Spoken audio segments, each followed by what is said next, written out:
Montana Territory, 1867. The cold wind sliced through the empty prairie like a blade, whistling across the snow-covered earth. A distant train echoed, one long whistle fading into the great silence that followed. No buildings in sight, no voices, only the endless stretch of wilderness and the haunting emptiness it carried. Jacob Turner trudged forward, boots crunching in the hard snow. His wool coat, frayed and dirt-stained, flapped slightly with each gust. 35 years old, but the war and loss had aged him beyond the calendar. His beard was more gray than brown now. His shoulders carried something heavier than firewood, or guilt. He had known death, on the battlefield, in his home, in his heart. 2 winters had passed since pneumonia took Sarah. One morning, she was coughing. By the 3rd night, she was gone. He had buried her by the creek, beneath the white pine where she liked to sit and read. Her grave was marked by a simple wooden cross he'd carved with his own trembling hands. Since then, Jacob had become a shadow inside his own life. He spoke to no one. He visited town only when necessary. Most days, he performed chores like a ghost tethered to routine, cutting firewood, mending fences, feeding the chickens. At night, he sat by the fire staring at the old photo of her, the one where her eyes almost smiled. It didn't bring him peace anymore, just a dull ache that never left. That morning, something pulled him off his usual path. A sound, thin and broken, almost drowned by the wind. A whimper. Jacob paused. The old railway line lay just ahead, a crumbling scar across the land, its tracks rusted with age and disuse. A boxcar rolled slowly in the distance, creaking on the rails like an ancient beast refusing to die. And there, just beside the tracks, half covered in snow, a bundle. He moved closer, cautious, his hand instinctively drifting to the rifle slung across his back. But the sound came again, a baby's cry. He dropped to his knees. The bundle was a child, a girl, barely 3 months old. Swaddled in fine wool, stitched embroidery lined the edges of her blanket. No farm child was ever wrapped in such luxury. Her cheeks were red with cold, lips trembling but still breathing. Around her neck hung a silver locket, small and ornate, engraved with a crest Jacob didn't recognize. His breath caught in his throat. "Who would leave you out here?" he muttered, the words stiff on his tongue from disuse. He looked around. Nothing, not a soul, just snow, track, and sky. No horses, no wagon prints. Whoever left her had vanished into the wind. She blinked up at him, eyes wide and blue, not frightened, just trusting. Against all sense, Jacob scooped her into his arms. He told himself he'd take her to Benton, hand her over to the sheriff. It was the responsible thing to do. But every time he looked down at her, at those eyes, at the way she reached for the warmth of his coat, his grip tightened. By the time he stepped through his cabin door, the snow had started falling harder. Inside, the room was dim, smelling of old wood and ash. He lit the hearth with shaking hands, pulled the goat's milk from the cold box, and poured it into a tin cup. She didn't take to it at first, but after a few tries, she drank. He wrapped her in his wife's old shawl, the blue one with the faded hem, and sat near the fire. She grabbed his finger with tiny fingers, held it like a lifeline. Some men die, slowly. Others get reborn without knowing it. That night, the sky cracked open. Snow came thick and furious, turning the forest into a blur of white. Jacob moved fast, boarded the barn door, fetched more logs, triple-checked the flue. He kept her close, wrapped tightly, nestled against his chest. A howl pierced the darkness. Wolves. He grabbed the rifle from above the door and scanned through the frosted window. A shadow moved along the tree line. Another howl. He loaded a shell and stood in front of the fireplace, body tensed, heart thudding. "You picked a hell of a time to show up, little one," he whispered, not sure if he was angry or amazed. A wolf silhouette crept toward the porch. Jacob stepped outside and fired into the air. The shot echoed like thunder. The shape retreated. The The storm swallowed them whole for 3 days. The roof creaked under the weight. The cold clawed through every crack. He rationed wood, boiled more milk, did what he could. She cried some nights, but never for long. He found himself whispering to her, not just calming words, but memories, things he hadn't spoken aloud since Sarah's death. Somehow, the words came easier in the dark. By the 4th morning, the storm broke. Sunlight touched the treetops, and smoke from the chimney rose gently into the thawing sky. He watched her sleep beside the fire. Her lips made small, contented sounds. Something tugged inside him. Not quite pain, not quite peace. "Lena," he said softly. "That's what I'll call you." It had been Sarah's favorite flower. Wild, fragile, beautiful. He rocked her awkwardly in the old rocking chair, creaking, back and forth. Hummed a tune he hadn't remembered in years. Talked to her like he once talked to his wife. About the weather, the hens, the fact that the roof still leaked in the kitchen. She laughed once. A real laugh. The sound echoed in the quiet like music. He smiled. She wasn't his blood, but she became his reason. Hoofbeats echoed through the narrow valley, sharp against the snow-softened earth. The wind had stilled, as though holding its breath. Jacob stood outside the cabin, splitting wood when he heard it, the steady rhythm of a horse cutting through the forest's hush. He reached instinctively for his rifle but lowered it once the rider came into view.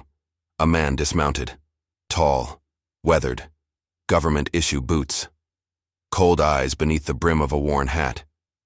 His coat flapped in the breeze, revealing the steel glint of a badge, U.S. Marshal. Jacob's heart sank. "I'm looking for a child," the man said calmly, brushing snow from his lapel. One that was misplaced. Jacob didn't blink. "Ain't seen anyone out here but trees and wolves." The marshal's eyes swept the homestead. Land, barn, cabin. They lingered on the small shape inside the window, on the flicker of silver around her neck. "That there's the mark of the Albrecht family," he said, voice low. "Railroad barons. Filthy rich. Real powerful. Word is someone's run off with their blood, and whoever's got her, well, they're in a world of trouble." Jacob said nothing, just nodded once, like a man dismissing gossip. The marshal studied him a moment longer before tipping his hat and turning to leave. But the locket had been seen, and secrets had a way of finding daylight. That night, under the moon's pale eye, Jacob saddled his horse and rode to Benton. He kept to the woods, avoiding the road. At the edge of town, he tied his mount behind the stables and slipped into the telegraph office. Inside, the operator was dozing, whiskey bottle half empty on the desk. "Need a message sent," Jacob said, tossing a few coins down. "To who?" The man mumbled. "Captain Reese. Richmond, Virginia." The old operator blinked at him. "That Reese from the war?" Jacob nodded once. The message was brief. "Need information. Albrecht family. Possible child. Urgent." The reply came 2 days later. Reese's words were clipped but heavy. "Albrecht's buried a scandal. Maid named Clara. Pregnant. Rumors said boy forced himself on her. Family hushed it. Girl died. Called it suicide. Baby disappeared. Whole town knows but no one speaks." Jacob stood in the flickering lamplight, hand gripping the telegram, breath shallow. Lena. Was that child? He returned to the cabin and sat by the fire. Lena bundled against his chest. He stared at the locket, the firelight dancing across its silver surface. His hands trembled. She didn't cry, just blinked up at him like always, trusting, unaware. She'll never be safe with me, he thought. But he couldn't let them take her. He remembered Sarah's final breath, her hand in his, her lips cracked and fading. "You still have love to give," she'd whispered. He thought she was wrong. Maybe she wasn't. The next morning, Jacob wrapped Lena close and rode north, away from the town, deeper into the woods where few dared venture. There was a man there, a tracker, half native, half myth. known in whispers as Eli Blackfeather. They found him at dusk, standing beside a fire with his back to the trees. He didn't greet Jacob, didn't even raise his rifle. "I need help," Jacob said simply. Eli's eyes found the child. His expression changed. Not softened, not hardened, just changed. "She should not be in these lands," Eli said. "None of us should." Jacob didn't argue. They moved camp the next day, then the day after that. Each time deeper into the wild. Jacob learned quickly how to move without leaving tracks, how to read the sky for signs of weather, how to make snares that wouldn't freeze in the night. Eli spoke little, but he always knew when to hand Jacob a water skin or correct his grip on a knife.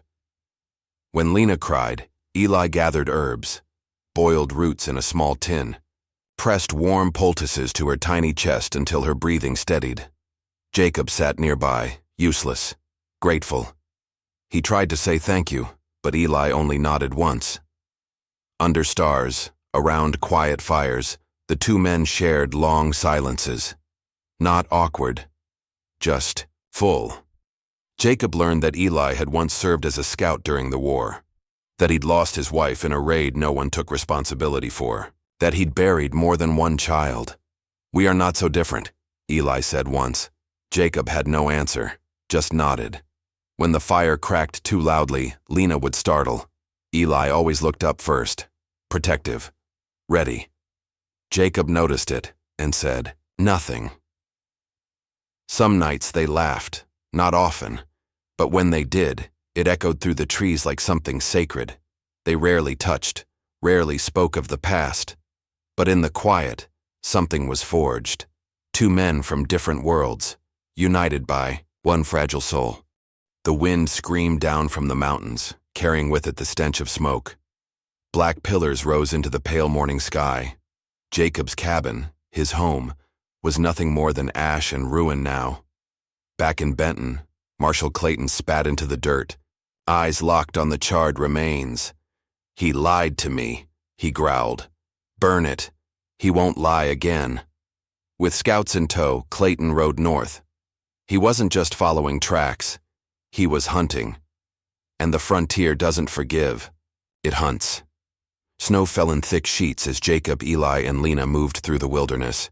They traveled by night now, hiding in hollows, eating sparingly.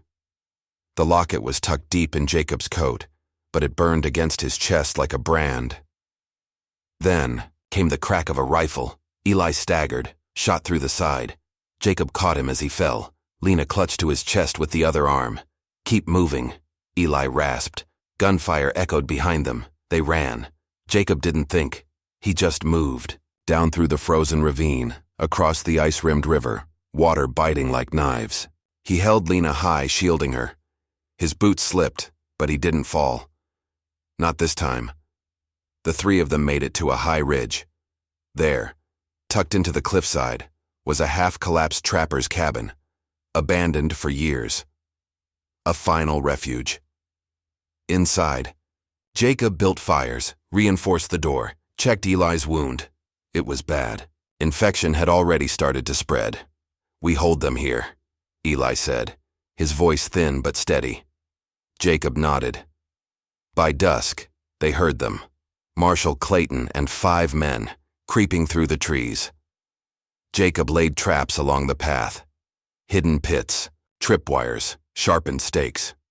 He positioned Eli in the loft with the rifle, then he held Lena tight, whispering her name over and over like a prayer. The night exploded in fire and lead. Gunshots shattered the silence. Screams followed. One of the Marshal's men stepped into a snare, gone in a blink. Another was impaled. Eli fired from above, sharp and sure, dropping 2 more. Then the door burst open. Jacob fought with raw fury, blade against bullet, fists against fire. He was grazed across the shoulder but didn't stop. He had nothing left but this. Clayton pushed through the chaos, gun raised, but Eli's final shot found its mark. The Marshal crumpled. Jacob turned, and in the loft Eli exhaled. "You protect her now," he said, and then he was gone. The fight was over. Jacob crawled to Eli, shaking hands, pressing down on the wound that no longer bled. Beside him, Lena whimpered and crawled across the blood-stained floor. She wrapped her tiny fingers around Jacob's coat. He cried then, for Eli, for Sarah, for all he'd lost, and for the life he still held in his arms. A week passed before he made the journey. South, toward the border. Through valleys and snow, through forest and fire-scarred land, Jacob walked until he reached the convent. High walls, quiet bells, a place untouched by the violence of men. He stood at the gates, Lena in his arms. The Mother Superior stepped forward. Her face softened at the sight of the child. "She's strong," Jacob said. "Smart, too. She deserves more than I can give her." "You're her father?" she asked gently. Jacob shook his head. "I'm just the man who carried her this far." He placed Lena in her arms. She cried, reaching for him. He kissed her forehead once, then turned and walked away. The snow had melted some. The earth was soft beneath his boots. The wind carried. Birdsong now, not gunfire. He didn't look back. Narrator, V.O. He gave up everything so she could live freely. And in that sacrifice, he was finally reborn. Jacob vanished into the trees, alone again, but not empty. His heart, once hollowed by war and loss, now beat with quiet purpose. Some stories begin in fire, but this one ended in love.